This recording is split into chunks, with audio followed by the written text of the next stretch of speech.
Welcome to TDS studios. N friends எல்லாம் அருமையாக இருப்பீங்க நம்புகிறேன். இன்றைக்கி ஒரு சினிமா செய்தி.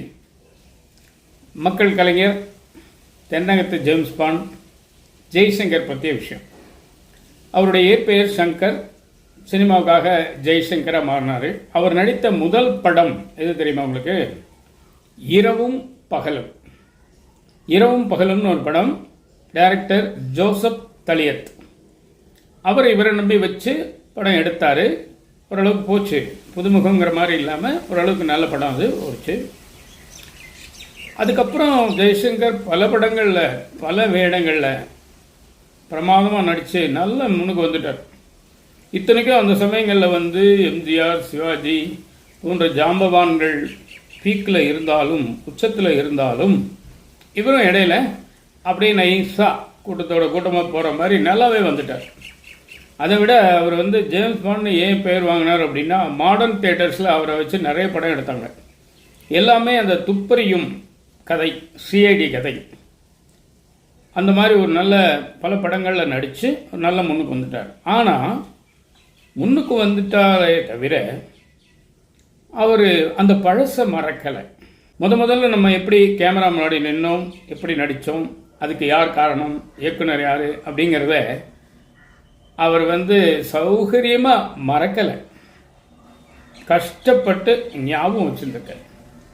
அதனால் என்ன பண்ணுறாரு, ஒரு ஸ்டேஜில் அந்த டைரக்டர் பல படங்கள் எடுத்து மறுபடியும் அவர் ஒரு எல்லாருக்குமே ஒரு வீழ்ச்சி வரும் இல்லைங்களா?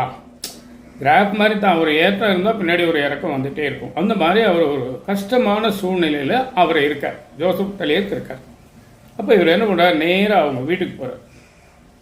போயிட்டு அவருக்கே ஆச்சரியம், இவ்வளோ பெரிய நட்சத்திரம் நம்மளை மறக்காமல் வந்திருக்காரேன்ட்டு நல்லா விசாரிக்கிறாங்க பரஸ்பரம்.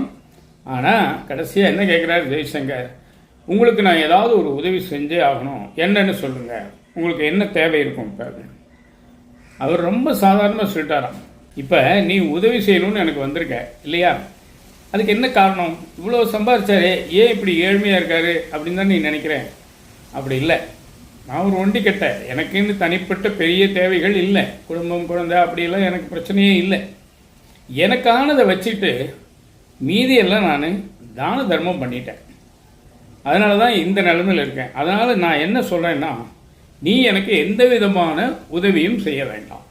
பணமோ பொருளோ வேறு எந்த வகையிலையும் நீ எனக்கு உதவி செய்ய வேண்டாம். ஆனால் அதுக்கு பதிலாக வேறொரு காரியம் பண்ணு அப்படின்னு சொல்லிட்டு காரில் ஏற்றி இவர் கூட்டிகிட்டு போயிட்டார். அந்த கீழ்பாக்கிட்ட அந்த டெய்லர்ஸ் ரோடெல்லாம் தாண்டி ஒரு சர்ச்சு, அதுக்கு பக்கத்தில் ஒரு சந்து மாதிரி ஒரு இடம் போகுது. அதுக்குள்ளே போய் கடைசியாக வண்டி நிற்கிது. அங்கே இறங்கி பார்த்தா கருணை இல்லம் அப்படின்னு ஒரு போர்டு இருக்குது. அதுக்குள்ளே கூட்டிகிட்டு போகிறார். கூட்டிகிட்டு போயிட்டு, இந்த குழந்தைகள் தெய்வ குழந்தைகள், தாய் தகப்பன் அற்றவர்கள், அது மட்டுமல்ல என்ன ஜாதி மதம் இனம் குலம் கோத்திரம் ஒன்றும் கிடையாது. ஆண் பெண் அந்த ரெண்டு பிரிவு தான் இந்த குழந்தைகிட்ட இருக்கு, வேற பிரிவினையே கிடையாது. இதை வச்சு தான் நான் என்னுடைய பணத்தை பூரா செலவு பண்ணிட்டு இருந்தேன். எனக்கு பின்னாடி இதை யார் பார்ப்பாங்க என்னன்னு எனக்கு தெரியல.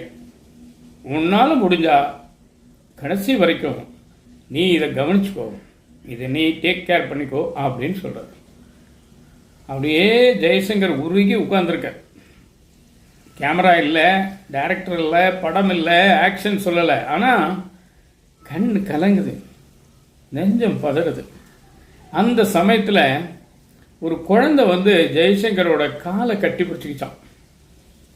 அந்த குழந்தைக்கு கண் பார்வை இல்லை, அது இவருடைய காலை கட்டி பிடிச்சிக்கிச்சு.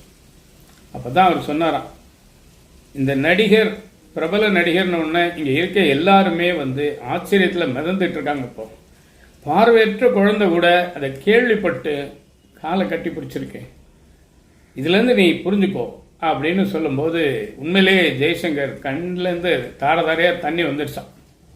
அவர் ரொம்ப நெகிழ்ந்து போயிட்டார். அப்போ தான் இவர் ஜோசப் தலியத் டைரக்டர் சொன்னாராம், முடிஞ்ச போது வா, பணம் பொருள் கொடுக்கறது ஒரு பக்கம் இருந்தாலும் நேரில் அவங்கள பார்க்கும்போது அவங்களுக்கு ஒரு உற்சாகம் கிடைக்கும். சினிமானா அது ஒரு கவர்ச்சியான பிரதேசம், சரியா? அதனால் அதில் நீ ஹீரோவாக இருக்கிறனால தயவுசெய்து வா அப்படின்னு சொன்ன உடனே சரிங்க அப்படின்ட்டு அப்போவே யாருமே எதிர்பார்க்காத ஒரு பெரிய தொகையை அங்கே கொடுத்துட்டாராம் டொனேஷனாக. அது மட்டும் இல்லை, அவர் வாழ்நாள் முழுவதும் அந்த இடத்துக்கு முடிஞ்ச போதெல்லாம் போயிட்டு வந்திருக்காரு. அவங்களுக்கு ஒரு மன மகிழ்ச்சியும் கொடுத்துருக்காரு, பொருளாதார வளர்ச்சியும் கொடுத்துருக்காரு, எல்லாமே கொடுத்துருக்காரு.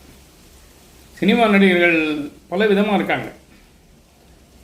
கண்டபடி பணத்தை செலவு பண்ணிவிட்டு, தப்பான வழிகளை செலவு பண்ணிவிட்டு, கடைசி காலத்தில் சாப்பாட்டுக்கு இல்லாதவங்க கூட இருக்காங்க. அதே நேரம் முறையாக அதை இன்வெஸ்ட் பண்ணி நல்ல முறையில் பாதுகாத்து நல்லா இருக்கவங்களும் இருக்காங்க. டொனேஷன் கொடுக்குறவங்களும் இருக்காங்க, கொடுக்காதவங்களும் இருக்காங்க. ஆனால் ஜெய்சங்கரில் வித்தியாசமானவர். தன்னுடைய குருநாதர் தன்னை அறிமுகப்படுத்தின அவருக்கு ஏதாவது செய்யணும்னு போனவருக்கு அதை விட பெரிய பாக்கியமாக கிடச்சி அதை கண்டினியூ பண்ணார். இதாங்க நன்றி அப்படிங்கிறது இதுதான். ஆனால் இந்த நன்றி நேரடியாக செய்யப்பட்ட, தொடரப்பட்ட உண்மையான நன்றி. சரிங்களா? இதான் இன்னைக்கு விஷயம். நிச்சயமாக இந்த விஷயம் உங்களுக்கு பிடிச்சிருக்கும்னு நம்புகிறேன். உங்கள் கருத்துக்களை எதிர்பார்க்குறேன். மீண்டும் அடுத்த எபிசோடில் சந்திப்போமா? அதுவரை உங்களிடம் வந்து விடைபெறுவது உங்கள் நண்பன் டி. சண்முக சுந்தரம், போத்தனூர், கோயம்புத்தூர். நன்றி, வணக்கம்.